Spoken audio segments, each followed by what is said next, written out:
What's going on, family? This is Scrapbook Boxing, Museum of the Forgotten Fisticuffs series. We're going to continue with the light heavyweight champions, Joey Maxim.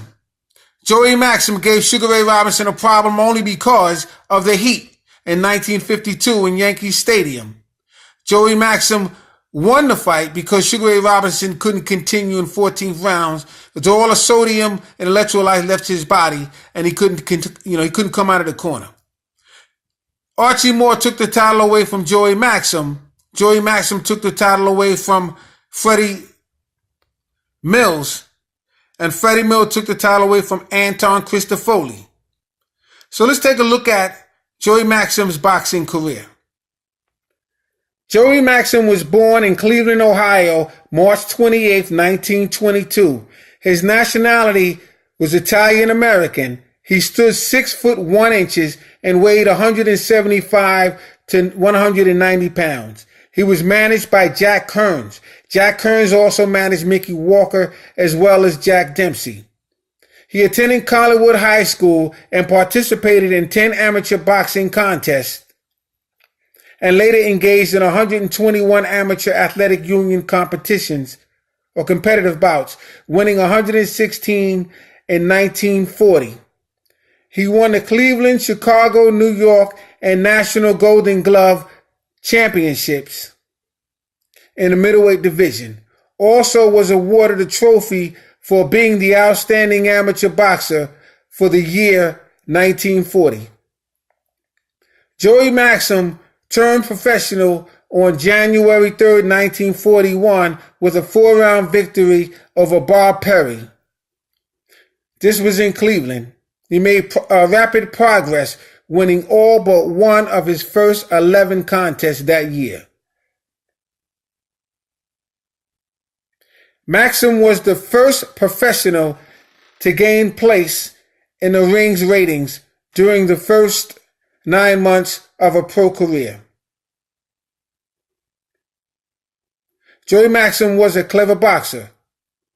He won a world light heavyweight crown by stopping Freddie Mills in London on January 24, 1950, in 10 rounds. Previously won the U.S. Championship by beating Gus Lesnovich in Cincinnati in 15 rounds.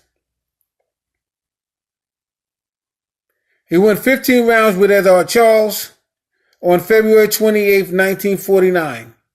He joined the U.S. Air Force in 1943 and served 2 years as a physical trainer instructor. He won 14 out of 15 while in the Army.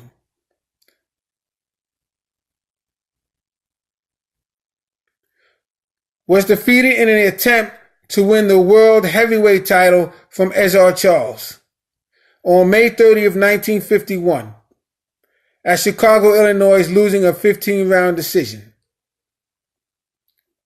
Defeated light heavyweight title against Bob Murphy on August 22nd, 1951 at New York.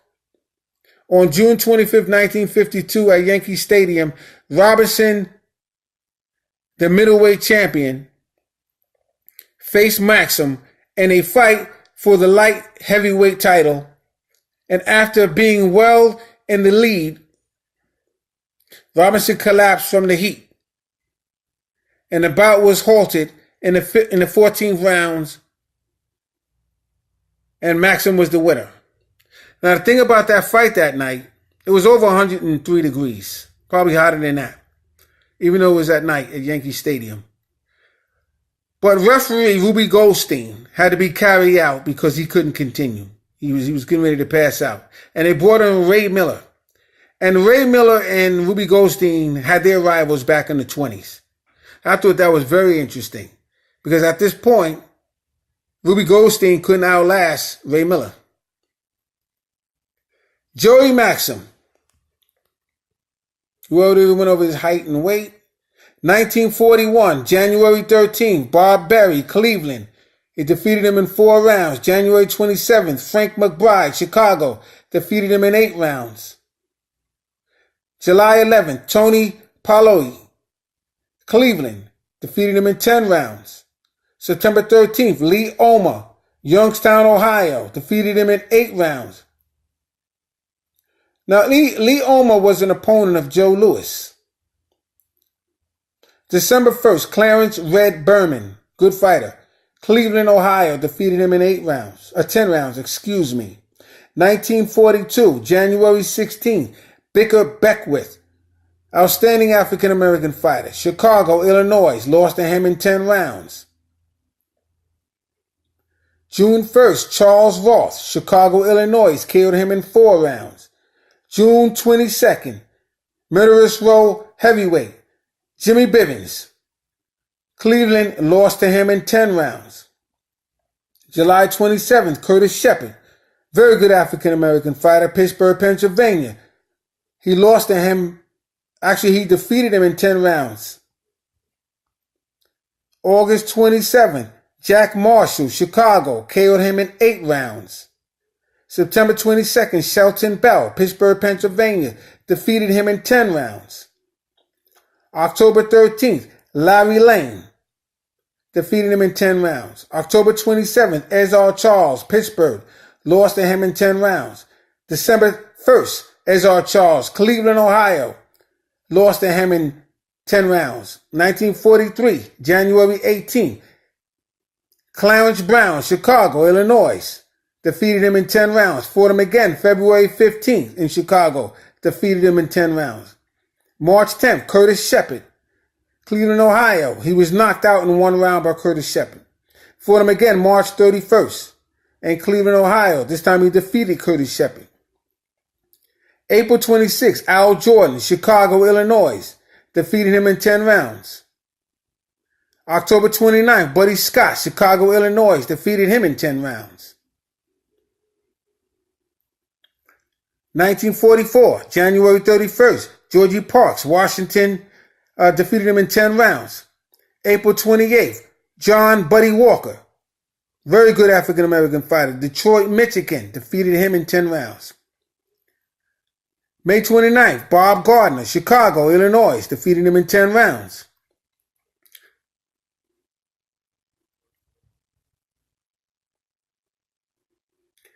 July 27th, Lloyd Marshall. Lloyd Marshall was a Murderous Row fighter, Cleveland, Ohio, lost to him in 10 rounds. December 19th, Johnny Flynn, Cleveland, Ohio, lost to him in 10 rounds. 1945, Johnny Flanagan, Chicago, Illinois, defeated him in 8 rounds. April 16th, Clarence Brown, Detroit, Michigan, defeated him in 10 rounds. November 26th, Cleo Everett, Detroit, Michigan, defeated him in 10 rounds. So 1946, he had 2 losses that year. He lost to John Thomas in New York City. That was March 11th. And he lost to Phil Moscato in Buffalo. That was April 9th.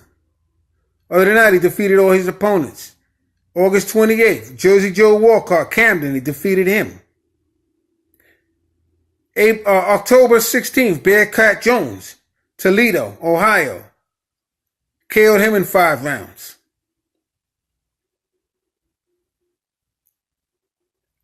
Jersey Joe Walcott, January 6, 1947, he lost to him in 10 rounds. That was in Philadelphia, Pennsylvania. June 23rd, Jersey Joe Walcott, he lost to him in Los Angeles, 10 rounds. September 8th, Clarence Jones, killed him in 5 rounds. November 12th, very good African-American fighter, Bob Fockwith, Chicago, Illinois, defeated him in 10 rounds. Billy Thompson, Philadelphia, Pennsylvania, defeated him in 10 rounds, December 8th, 1948. I'm just going down the line here. Pat Valentino, March 22nd, San Francisco, 10-round draw. May 27th, Roy Hawkins, 10-round victory. June 7th, Pat Valentino, San Francisco, 10-round draw. Bill Peterson twice, June 29th and September 28th. Seattle and Portland, defeated him both times, 10 rounds. November 12th, Bob Satterfield, that was a fighter. Chicago, Illinois, defeated him in 10 rounds. Bob Satterfield was I get you, you get me. December 7th, Jimmy Bivens, Murderers Row, Cleveland, Ohio, defeated him in 10 rounds. 1949, February 28th, Ezra Charles, Cincinnati, Ohio, he lost him in 15 rounds. I want to get back to Bob Satterfield for 1 second, because I covered him, but I didn't go really into depth with him. Bob Satterfield was really a light heavyweight. And Bob Satterfield was one of those fighters who they brought in at the last minute because he was a crowd pleaser. He wasn't always in the top condition, but you got to understand, he was almost a light heavyweight fighting guys that were heavyweights like Big Bob Baker, Johnny Holman. He fought Willie Meade,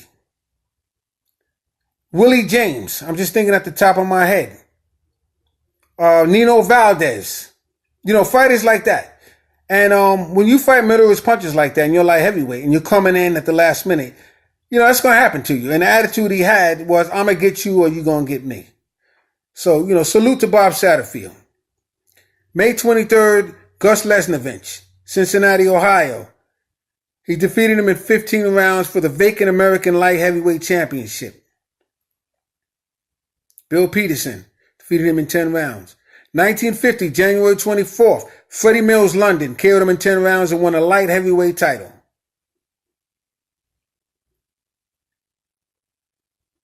1951, May 30th, Ezra Charles, Chicago, lost in 15 rounds, heavyweight title bout. August 22nd, Irish Bob Murphy, New York, defeated him in 15 rounds, light heavyweight title bout. December 12th, Ezra Charles, he's a Cincinnati Cobra. San Francisco lost him in 12 rounds. 1952. March 6th, Ted Lowry, very good fighter. Very, very good fighter. St. Paul defeated him in 10 rounds. June 25th, Sugar Ray Robinson, New York, KO'd him in 14 rounds. It wasn't a KO, it was a TKO. Robinson just couldn't get out of the corner. He was exhausted. And December 17th, Archie Moore, St. Louis. He lost 15 rounds and lost his light heavyweight title. Archie Moore turned around and kept it for a decade. He showed everybody how to keep a title. So this is Joey Maxim, outstanding fighter.